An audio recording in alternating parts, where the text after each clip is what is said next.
আইনি লড়াইটা আমরা হয়তোবা করতে পারি, কিন্তু আইনি লড়াইতে আলটিমেটলি কোনো রেজাল্ট হবে না।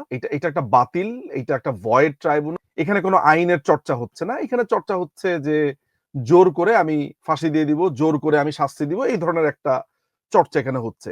পড়ালেখা শেষ করেনি, নাক টিপ দিলে দুধ বের হবে, এরা গিয়ে বলছে যে দুপুর 12টার ভেতরে প্রধান বিচারপতিকে পদত্যাগ করতে হবে। প্রধান বিচারপতি পদত্যাগ করছে শাহিন সাহেব। ওই একই ছেলে বলছে ইনকিলাব জিন্দাবাদ, সন্ধ্যা 6টার ভিতরে বিচারপতি রিফাত আহমেদকে প্রধান বিচারপতি করতে হবে। খেয়াল করে দেখেন, আইন বিভাগ সিদ্ধান্ত নিচ্ছে না, সিদ্ধান্ত নিচ্ছে হাসনাত, সিদ্ধান্ত নিচ্ছে ওইখানে যারা ছিল তারা।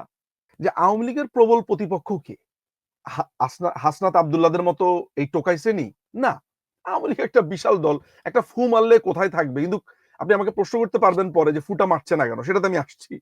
সাংগঠনিক কার্যক্রম কিন্তু আওয়ামী লীগের নাই। এই যে চুপ থাকাটা কি পরিমাণ ভয়ের কাজ করেছে, নানান ভাবে তার আবিষ্কার করছে যে এই প্রধানমন্ত্রী চলে এলো, এই প্রধানমন্ত্রী এইটা করেছে, এইটা করেছে। আওয়ামী লীগ তার নীরবতা দিয়েই রাজনীতি করছে। তাহলে সরব হলে কি হবে ব্যাপার? জামাত কিন্তু লক্ষ্য করে দেখেন যে ইলেকশনটা চাচ্ছে না, এটা খুবই পরিষ্কার। কেন তারা ইলেকশন চাবে? তারা যদি আগামী 100 বছরও ইলেকশন করে, তাহলে ভোট তো সেই 2%, 1%, 3% বা 4%। এই দেশের মানুষ এখনো আওয়ামী লীগ আর বিএনপি এই দুটোর বাইরে এখনো পর্যন্ত ভাববে না। বাংলাদেশ আওয়ামী লীগ অনেক দীর্ঘ সময় বাংলাদেশকে সার্ভিস দিবে। আওয়ামী লীগের ব্যাপারে যারা মমতা পোষণ করে, সেটা এখন আরো তীব্র হয়েছে।